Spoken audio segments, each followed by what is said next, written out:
குளங்கள் இருந்ததா சொல்லப்படுது. குளம் கட்டினதுக்குண்டான கல் எல்லாம் அடுக்கி வச்சுருக்காங்க. இப்போ அது காலப்போக்கில் மரங்களாக நிறைய முளைச்சி காடாக ஆனதுனால இந்த பகுதியில் கல் நிறைய அடுக்கி வச்சுருக்காங்க. இந்த இடம் ஃபாரஸ்ட் ஆஃபீஸில் ஃபாரஸ்ட்டுக்குள்ளார 1/2 கிலோமீட்ரு ஃபாரஸ்ட் ஏரியா இருக்குது. அதுக்குள்ளார இவ்வளோ பெரிய இடம், டோட்டல் 12 ஏக்கராக இருக்குது. இது வந்து ஒரு பெரிய கோட்டையாக இருந்ததாக சொல்கிறாங்க. இந்த கோட்டையை அழிஞ்சதுனால இந்த பெரிய மலைக்குள்ளார ஒரு ஜோரகம் மலைக்குள்ளாரே கல் குடஞ்சிருக்கிறதாகவும் அதில் கோட்டை இருந்ததாகவும் அது காலப்போக்கில் அழிஞ்சுது. இப்போது அவங்களுடைய சந்ததியர்கள் இதை பயன்படுத்திட்டு வரதா சொல்லப்படுது. இப்போ அதில் ஒரு குடும்பத்தார் மட்டும் இங்கே பயிர் செய்துட்டு வராங்க. அதில் ஒரு பகுதி மட்டும் இருக்குது.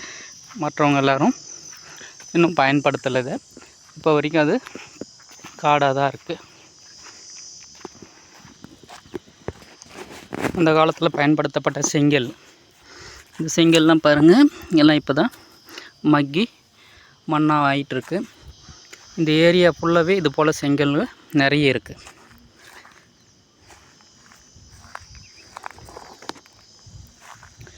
இது போல் உள்ள செங்கல்கள் நிறைய இருக்குது. அப்போவே இவங்க கோட்டை கட்டுறதுக்காக பயன்படுத்தின செங்கல்னு சொல்கிறாங்க. இந்த தோட்டத்தில் பவர் இன்னும் கொடுக்காததுனால சோலார் மூலயமா ஒரு கிணறு எட்டு பயிர் இப்போ தான் தொடங்கியிருக்காங்க பயிர் செய்ய. இந்த இடம் ஃபுல்லாகவே பாருங்கள் எவ்வளோ செங்கல் கொட்டி கிடக்கு.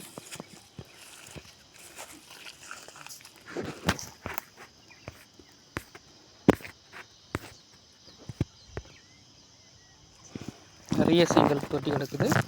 அந்த காலத்தில் பயன்படுத்தி வழிபட்டுட்டு வந்த சிவன் லிங்கத்தினுடைய ஒரு கல்வெட்டு இப்போ உடஞ்சி போயிருக்குது நம்ம பார்க்குறோம்.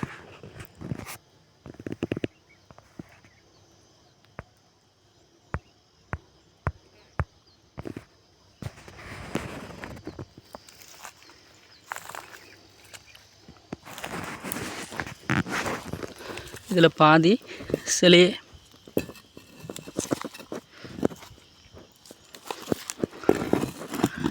இதனுடைய பாதி சிலை இப்போது உடஞ்சி காணாமல் போயிடுச்சு.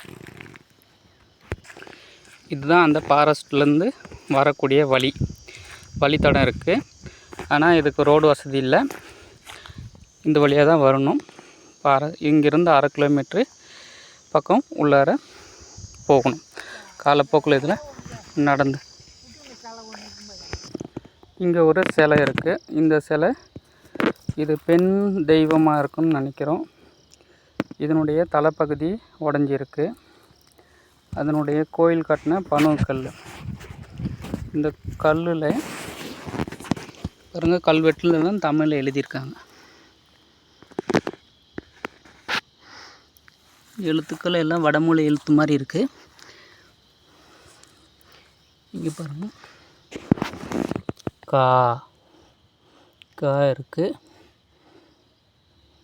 இந்த எழுத்துக்கள்லாம் இதெல்லாம் உடஞ்சி காலப்போக்கில்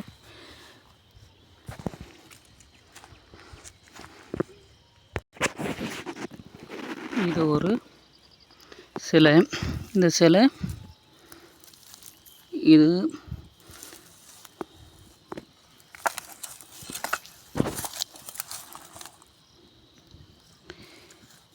தலைப்பகுதியா இது மார்பக பகுதியான்னு தெரியல.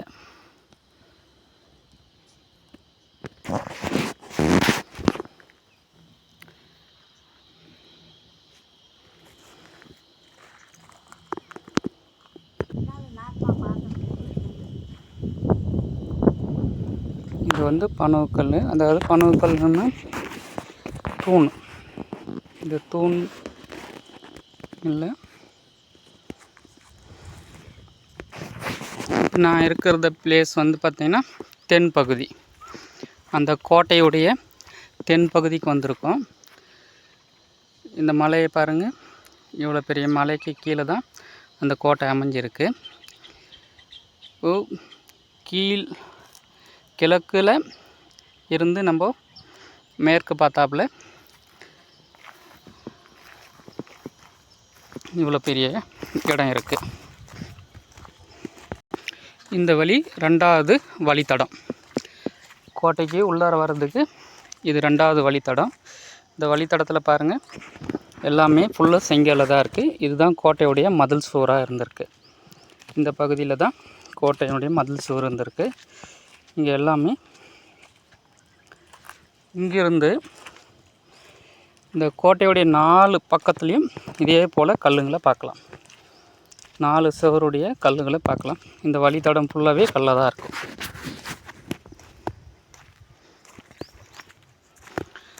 அந்த காலத்தில் கல்.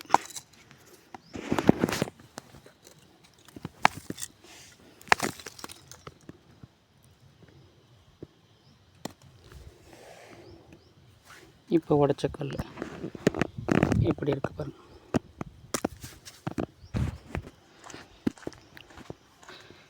இது வந்து ஒரு ஓடப்பகுதி மாதிரி இருக்கும் பார்க்க. இது வழியாக தான் நடந்து வரணும். நடப்பாத வழி தான், நடக்கிறதுக்கு மட்டும்தான் வழி இருக்குது.